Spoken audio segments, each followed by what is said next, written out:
Hey y'all, Jay Henny here again. I'm going to do the free response section of the Algebra 2 Regents from June 2023. As I work through this, what you'll notice is that the statistics and probability questions I'm going to skip. Those are already completed on this PDF because I have made a separate video focusing just on the stats and probability questions. So I recommend that video because the stats and probability questions, even though we did not get to that unit, they are quite doable as long as you learn the basics. But in this video, I'm just going to complete the rest of the free response section, which is topics we have covered. So question 25 is a stats and probability question, so I'll skip that one. And start with question 26. So question 26 says determine the solution of the radical of 3x plus 7 equals x minus 1 algebraically. Reminders I want to give myself before I begin are, this is a radical, so I'm going to give my little a checkbox and says check for extraneous, so that when I get to the end, I will not forget to do that. All right, but looking at this is kind of nice. The radical is already isolated. If it was not isolated, then I would need to get the radical alone first. So in this problem, the radical is already isolated. I can just proceed with squaring both sides. Squaring the radical will undo that. So I am left with 3x plus 7 on the left side. And then over here on the right, I have x minus 1 squared. Don't forget that is x minus 1, which you can use the box method or the ribbon method, but either way should get you x squared minus 2x plus 1. So I have 3x plus 7 equals x squared minus 2x plus 1. Now I have a quadratic equation. In order to solve a quadratic equation, I want my entire thing to equal 0. I want one side to be 0. So I'm going to subtract my 3x. I'm going to subtract my 7. Why did I write 3? And that is going to get me a quadratic equation equal to 0. So I get 0 equals x squared minus 5x minus 6. At this point, I could do the quadratic formula if this was not factorable. However, you may notice this is factorable, which will make my life easier. So I can say this would be x minus 6, x plus 1. Because negative 6 times positive 1 gives me negative 6. Negative 6 plus 1 gives me 5. And then I'm going to solve each of these factors for 0, giving me x equals negative 1 or x equals 6. This is why I'm glad that I left myself a little reminder, because at this point I feel like I am finished, but I need to check for extraneous solutions to make sure that I did not create any extra solutions along the way. So I'll check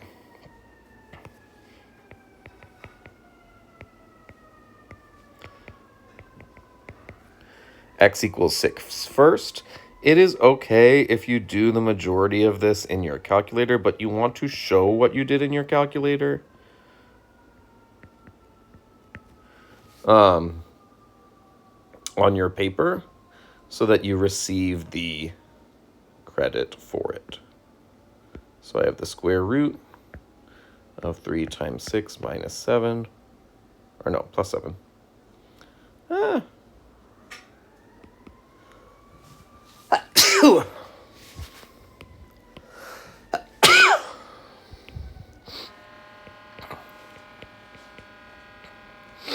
So x equals 6 is working. I'm going to rewrite it underneath. And then I'm going to check negative 1.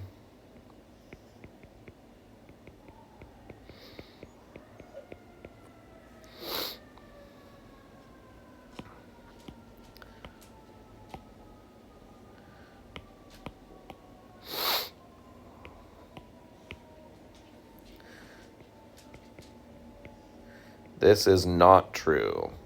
So what I'm going to do is I'm going to cross this out and put extraneous. And so my boxed answer is only x equals 6. It is not both of them. So make sure you do your extraneous check, and then make sure you box the final solution at the end, indicating in some way visually which one is extraneous. You are not graded on spelling, so don't stress that.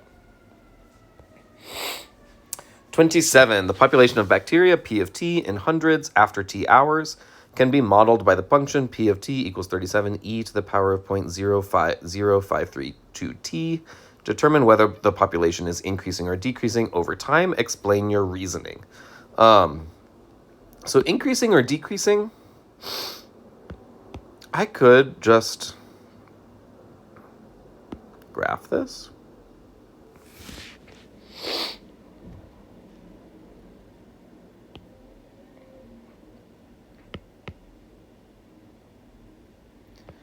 Recalling that E is a number. So if I graph this, in my default window, this is difficult to see, but I remember my initial value was 37. So I could also look at my table. In my table, you can see that as the years go by, or those years, as the hours go by, the population is going up. So if I needed to explain this, I could just put a couple rows of my table.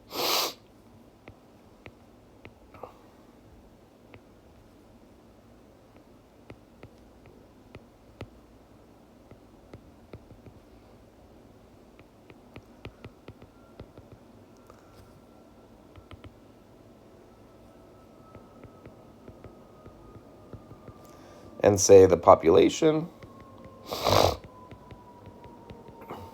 is increasing as the x values increase, y values also increase. So for me, this is easiest to see in the table. You could also analyze it and say like, oh, this is in A equals P e to the RT form.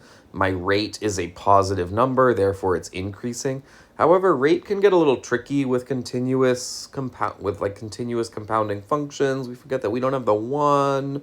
So if you have the option to graph it and double check, they didn't give you a method of explaining why, so explaining with your table is totally valid. The polynomial g of x equals x cubed plus ax squared minus 5x plus 6 has a factor of x minus 3. Determine the value of a. All right, if it has this factor, we want to ask ourselves, are they asking me to actually factor it, or is this a case when I could use the remainder theorem or the factor theorem?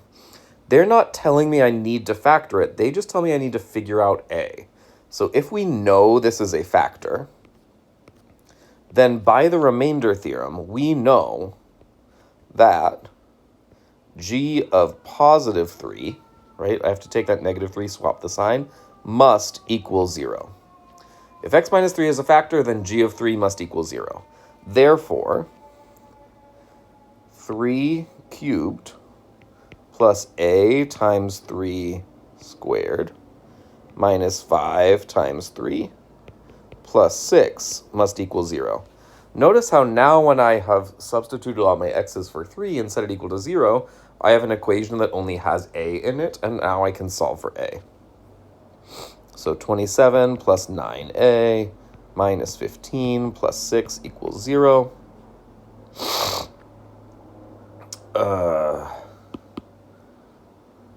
27 minus 15 plus 6. So we have 9a plus 18 equals 0. 9a equals negative 18. A equals negative 2. And we are in business. What would be a smart move in this question is I could now graph, if a is negative 2, I could graph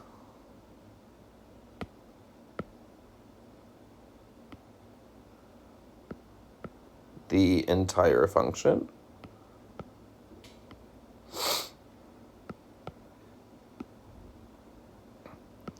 And make sure that g of 3 equals 0. So I got my answer as -2. Oops, I did that wrong. I don't know why I put 3 there.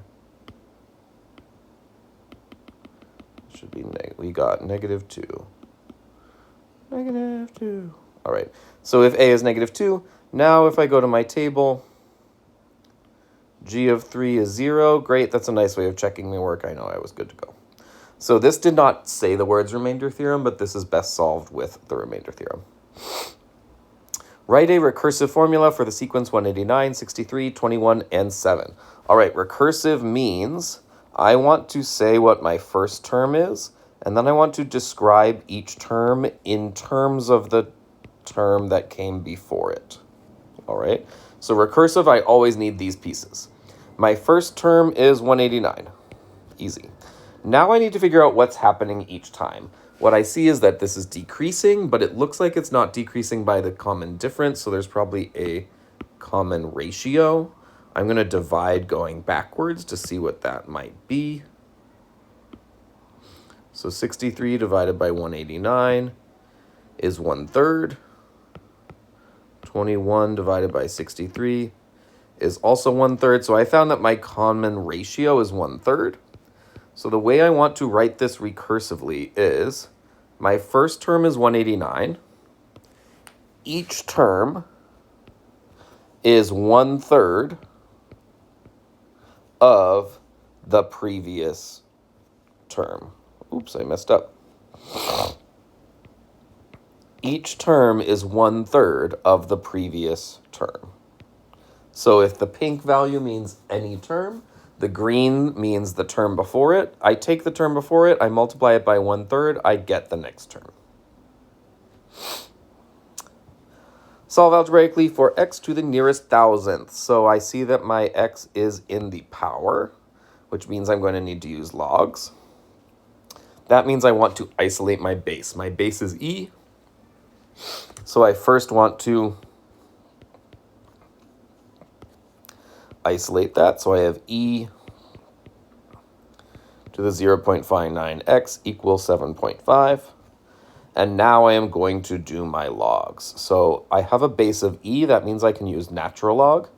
So natural log of 7.5 is going to tell me what my power is. Remember that when you take a log, that is always freeing up the power. The log is the inverse of the exponent, so the log is telling you what the power equals. And then I can divide both sides by 0.49 in order to isolate that x. So x equals natural log of 7.5, all divided by 0.49. And they asked me for thousandths, which means I am going to type it in. If they asked me for the exact answer, then I would stop here. So natural log of 7.5 is whatever that is, divided by 0.49. So x is approximately, anytime you round, it's good to put those squiggles. It's kind of just good grammar. 4.112. Box my answer. A good practice at this point would be I could take that value, plug it back in for my x, and make sure that I get 15. All right, for all values of x, for which the expression is defined, write the expression below in simplest form. What's interesting here is we have division. I have one polynomial divided by another. And there are two ways that I could do this. So I could either do polynomial division, or I could use factoring and simplify it. I'm going to do this both ways just so that you get the review of both methods, because it's not common that you can do both. So let's start by, you may have noticed that both of these are things we could factor. So if I'm going to factor, then let's just write the top expression in purple. I could factor this by grouping. So I might notice that the first two terms both have a x squared in them. So I'd have x squared times 2x plus 1 minus 9 times 2x plus 1. Then I could rearrange this to x squared minus 9, 2x plus 1. I've got a difference of squares, so this becomes x plus 3, x minus 3, 2x plus 1. Awesome. But I want to remember this is only my numerator. So then my denominator, both of those have an x. So I could factor out the x, and I get x times 3 minus x. Right?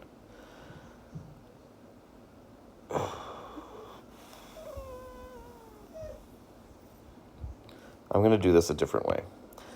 Notice how I have a higher degree second, 3x minus x squared. That is generally not good practice. So if you see that, a good move would be put the negative x squared in front, the 3x after. Now if I were to factor this, remember how we always want our leading coefficient to be positive? If I have a negative in front, let's factor out negative x. We are left with x minus 3. See how I did that there? Negative x times x is negative x squared. Negative x times negative 3 is positive 3x. Now I'm going to put them together. X plus 3, x minus 3, 2x plus 1, all over negative x, x minus 3. Now that these are in factored form, if I want to write this in the simplest possible form, I can divide out the x minus 3 from both the numerator and the denominator, and I'm going to be left with x plus 3, 2x plus 1, all over negative x.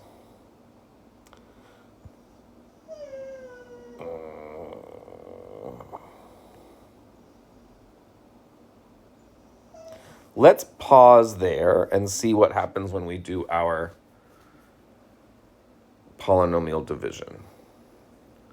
So if I do, let's say if I wanted to do polynomial division instead.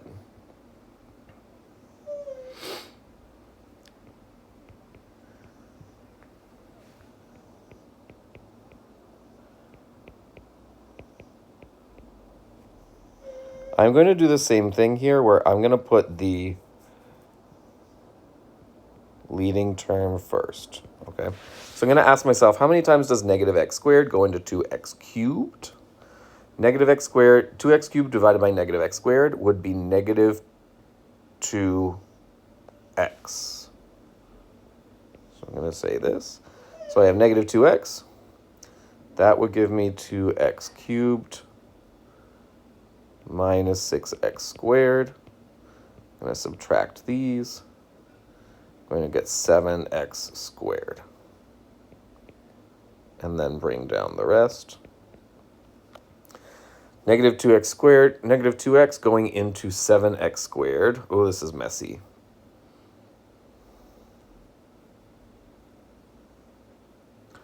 I don't like how messy that is. So see how now when we start to divide, we're getting messy, right? What I would do at this point is, let's go back to, I'm kind of enjoying this one because this is not one that I had solved previously. And I'm seeing both methods, but they're both frustrating.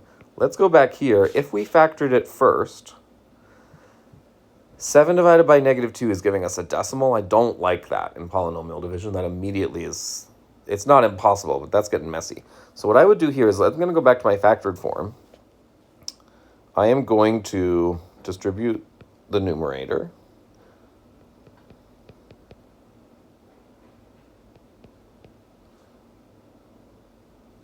And I am going to use polynomial division to get this down. I'm going to divide this by negative x.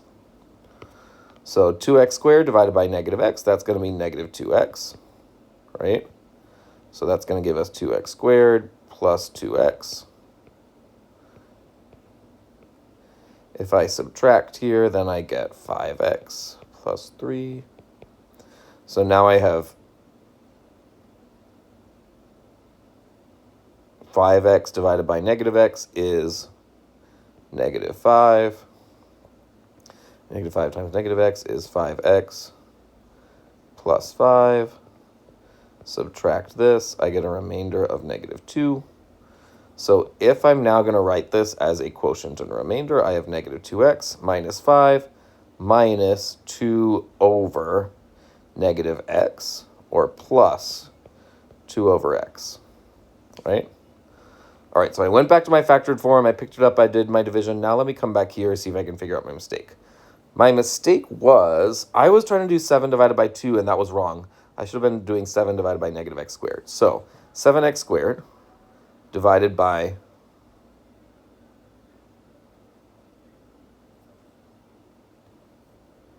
negative x squared should be, why are we close to the same answer, but we're not there? Let's see what happens. 7x squared divided by negative x squared should be negative 7. Why is that not?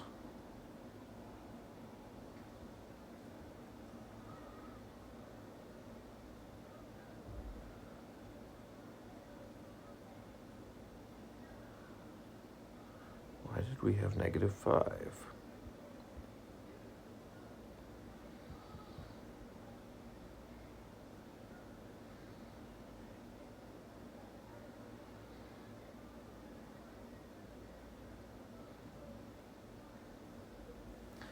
Two x squared divided by negative x is negative 2x times this.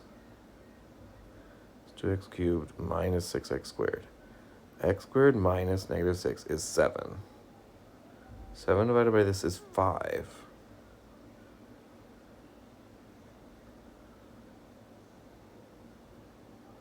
Let's check this, because what's interesting here is I've gotten a solution one way. I'm struggling to get it the other way. Let's see if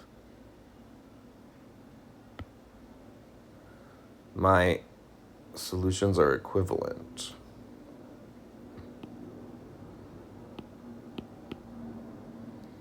So 2x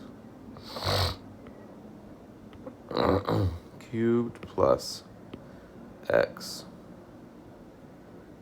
squared minus 18x minus 9 all over 3x minus x squared.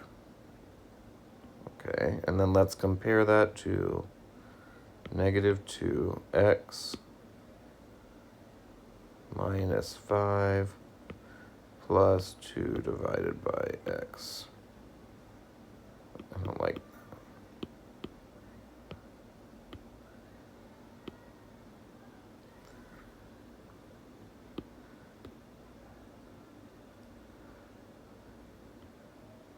Somewhere I have made an error.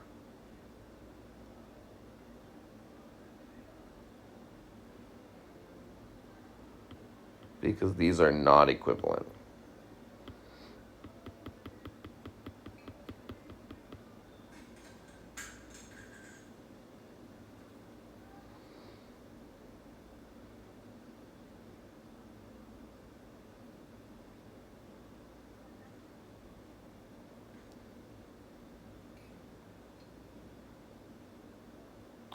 I know what it is. I found it.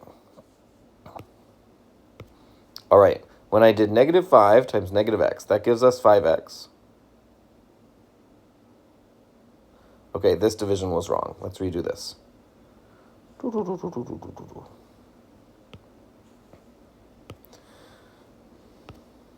2x squared divided by negative x is negative 2x. Negative 2x times negative x is 2x squared. Subtract that, I get 0. Right? 7x divided by negative x is negative 7. My remainder should be 3.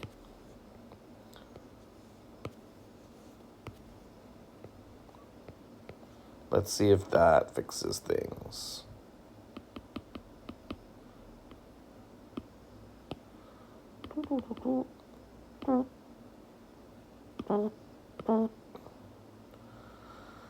Whew. But it should be minus because it's a negative x.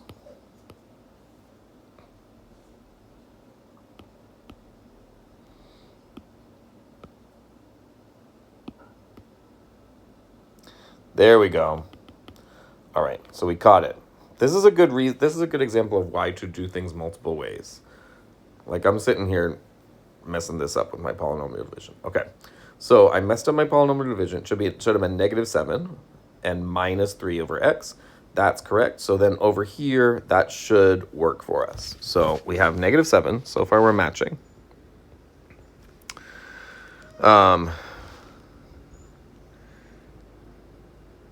If I do negative 7 times my divisor, then that's going to give me negative 7. Oh, wait. Sorry, negative 7x squared minus 18x minus 9. If I do negative 7 times my divisor, then I get 7x squared. Negative 7 times 3 is negative 21x. If I subtract this, then these cancel out. Negative 18 plus 21, that leaves me with 3x minus 9. So here I end up with negative 2x minus 7. Let's see if we can get our way to the same answer. Negative 2x minus 7 plus 3x minus 9 all over negative x squared plus 3x. In here, we would still need to recognize that both of these have a x minus 3 in them. So we would still need to be able to recognize that this is 3 times x minus 3, and this is negative x times x minus 3. Eliminate those, and that gets us to here.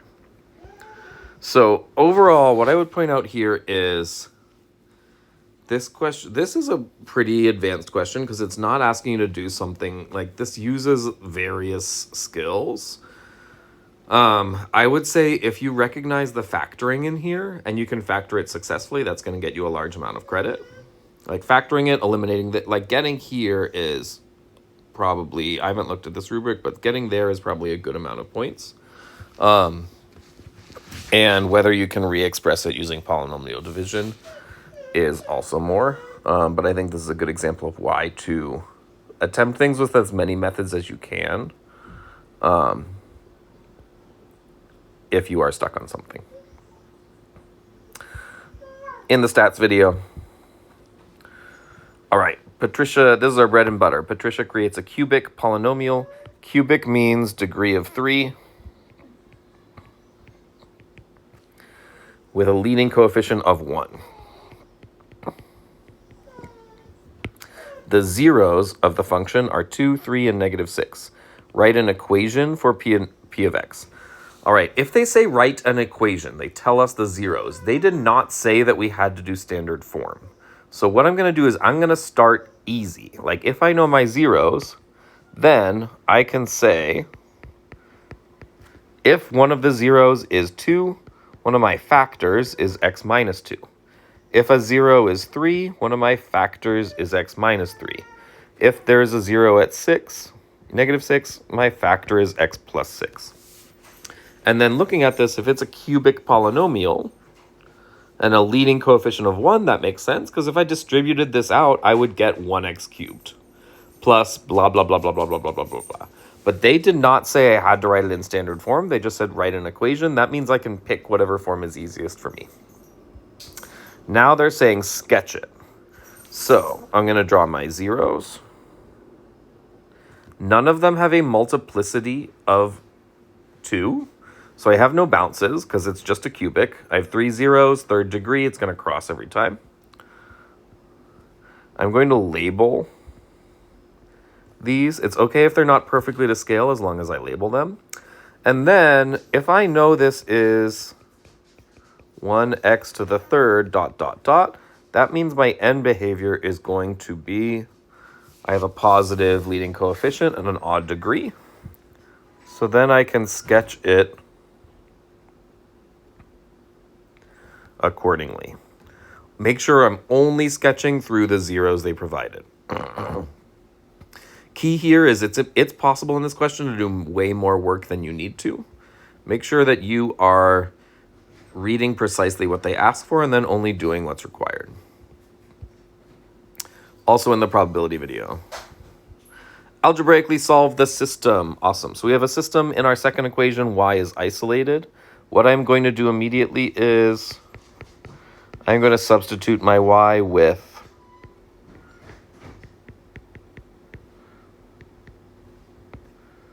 this expression. So instead of saying y minus 3, I'm going to substitute. Now I have an equation that I can solve for x. So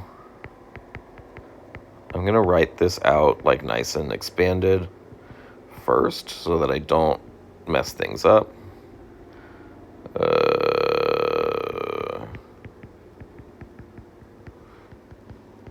Right, so I'm going to write out my expansions like this, then do my distribution carefully. X squared minus 4x plus 4 plus negative 4, nope, plus positive 4x squared.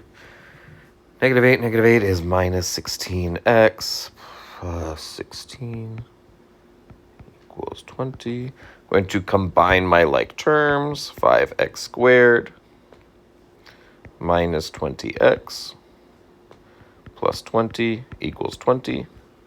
I'm going to set myself equal to 0. What's interesting in this moment is that my constant term has disappeared. So this is factorable, but it's going to be with a GCF. So I could factor out a 5x. Therefore, my zeros are at 0 and 4. My x's are 0 and 4. Now I'm going to take these x's. I have solved for x, but I don't yet know my y's. So if x is 4, y is negative 2 times 4. So y equals negative 1. If x is 0, y equals negative 2 times 0 plus 7. So y equals 7. So then my solutions I want to express as coordinates. 0, 7, and 4, negative 1. A strong practice here would be then at this point graph both of them. Make sure that those are the intersections. All right. Often in a system, I'm kind of surprised that this system did not turn into imaginary solutions or something like that. But sometimes they just might give you a bunch of algebra to do, and this is all stuff you could have done. Like, I could have given this to you in Algebra 1. It just would have been a pain in the butt. On a certain tropical island, there are 500 palm trees and 200 flamingos. Suppose the palm tree population is decreasing at an annual rate of 3% per year, and the flamingo population is growing at a continuous rate of 2% per year. Write two functions, blah, blah, blah, blah, blah, blah, blah, if x is years. All right, so the big thing I want to notice before I start modeling these is one of them is annual, the other one is continuous. Those words are going to make a big difference, because if it's continuous, I do have my reference sheet, but I need to know which one is which. So continuous is going to be PE to the RT. Annual means I just have a 1 plus R to the T. All right. So if P of X was the palm trees, my initial value is 500. annual rate of 3% per year is 1.03 to the power of x. There's no compounding period. They didn't say compounding monthly. They just said an annual rate. But it did not say continuous, so I'm not using e. The flamingos are at a continuous rate of 2%. So the flamingos are f of x.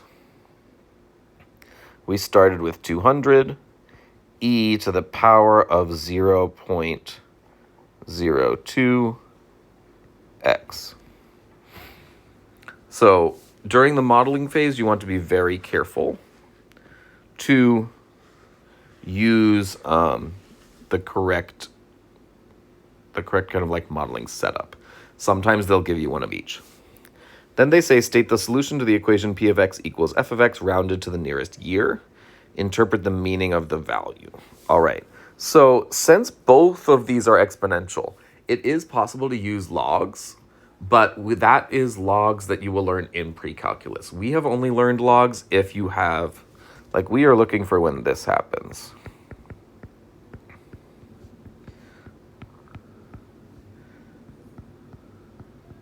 And what you'll notice is we have two different powers with two different bases.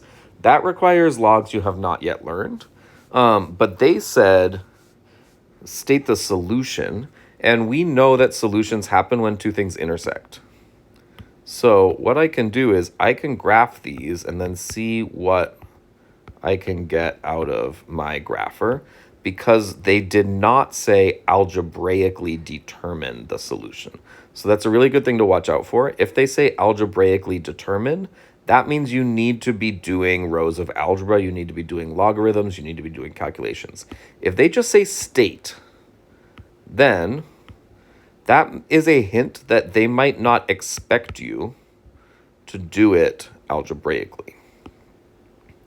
And it might be something that you only are capable of doing by what we call inspection. All right, so if I graph both, and I go look at my table, we want to find to the nearest year when they are equal. So I'm looking here, they are not equal. No, not equal. But as they grow,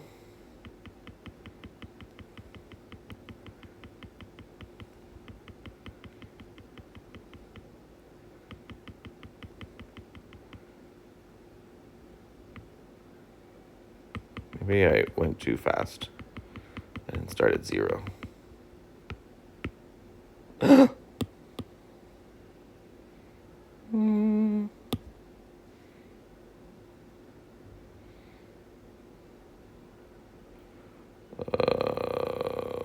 we go.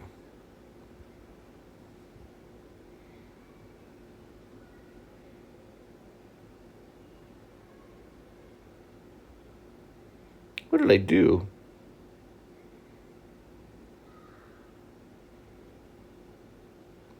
This is a chaotic video. Table start 0, independent, auto dependent. Y equals. Oh, I deleted them. Okay. 500 times 1 point to the power of x.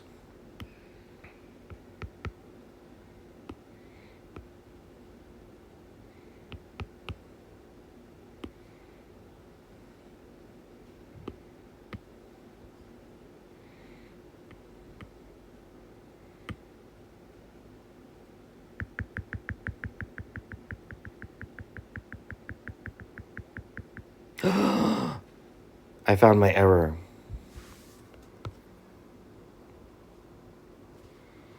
The palm trees are decreasing. So since they're decreasing, we do not have 0.03. We have 1 minus 0.03, which is 0.97. This is your lesson to pay attention to detail. This is a really humbling video. I'm messing all of this up.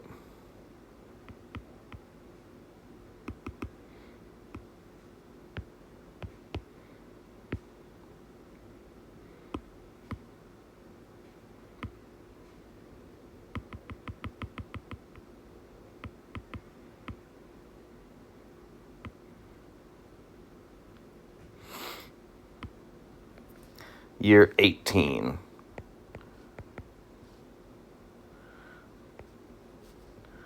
And we don't have to explain, they just say interpret the meaning of this value. So in 18 years, the palm trees and flamingos will have the same population.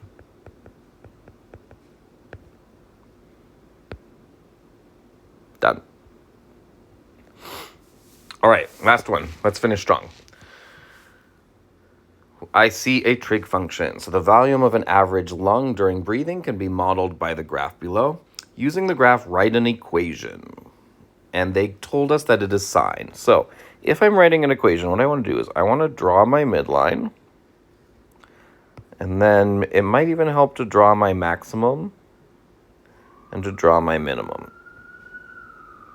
Because what I'm going to need for my equation, I'm going to need my period, I'm going to need my midline, I'm going to need my frequency. So my midline looks like it is at 2400, because this graph is going by 200 each time. And I could figure that out by going 200, 400, 600, 800, 1000. So figure out your scale, then find from there. So my midline's 2000, my minimum, or my midline's 2400, my minimum is 2000, my maximum is 2800. That tells me that my amplitude is 400, because I go up 400, I go down 400, I go up 400, I go down 400. So I have an amplitude of 400. And the last piece I need to find is my period. So seeing that this is sine, I start at my midline, I go up one, I go down one, I get back to my midline here. So my period is 5. That means my frequency will be 2 pi over 5. All right. My period is 5, my frequency is 2 pi over 5. So n of t equals my amplitude, which is 400, times sine, times 2 pi over 5t, plus my midline, which is 2400. Next question is, that same lung, when engaged in exercise, has a volume that can be modeled by 2000 sine pi of t plus 3200, where E of t is volume in milliliters and t is time in seconds. Graph at least one cycle on the same grid. So in this new equation, our midline is going to equal 3200. Our amplitude is 2000. So that means my max is going to be 5200. My min is going to be 1200. And then my frequency is pi, so my period is going to be 2 pi over pi, or my period is 2. So I'm going to mark all of those things and then fill them in on my graph. So if my midline is 3200, my midline, I'll switch colors. My midline is 3200. My minimum is 1200. My maximum is 5200. And my period is 2. What I recommend for period is draw the beginning, draw the end. Give those points. Then, if you're asked to sketch a graph, go halfway. I give myself 5 points. So I do 1, 2, 3. And then the first quarter is up. The third quarter is down on the minimum. So I go up to the maximum, down to the midline, down to the minimum, back to the maximum. They said graph at least one cycle. So I'm not going to bother myself. Like if you're bored later, you can do another cycle. Beautiful. But they said graph at least one cycle. I'm going to do that. I graphed a cycle. How many times during the 5-second interval will n of t equal E of t?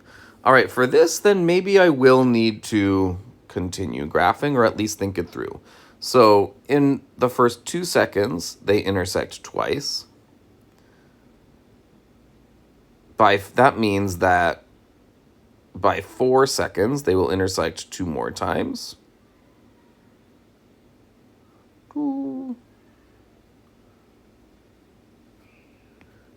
Actually, let's finish this graph, because I think this question is easiest if we graph it all the way. So here's a second cycle.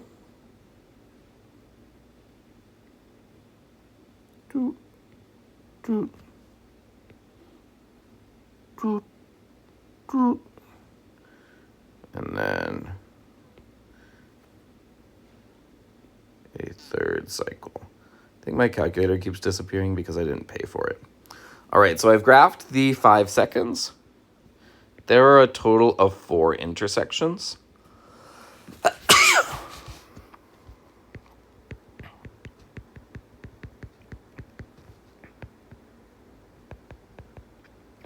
They did not say explain, so I will not explain. All right. So this test, a lot of, I think this is an interesting free response section because this does apply a lot of the skills we have learned. However, it applies, particularly with this question, it applies many of them in untraditional ways. So that is one thing you want to be ready for is you may be asked things exactly how we've done them, or you may be asked to think outside the box, and assume that you have the tools for everything. You have all of the tools, but you may be in familiar situations, you may be in unfamiliar ones. So you witnessed me kind of feeling unfamiliar on question 31. You witnessed me getting a little stuck on 36 when I wasn't reading carefully and I didn't catch decreasing. So keep kind of an open problem-solving mind as you're going, because you have all the tools. But these are difficult questions, and so you should expect to need to kind of try, restart, flubber around a little bit, and then continue again. If you are working on this on the hybrid day, I'll be keeping an eye on my email and Google Classroom, so feel free to reach out or pop into my Zoom at any time you want. Good luck!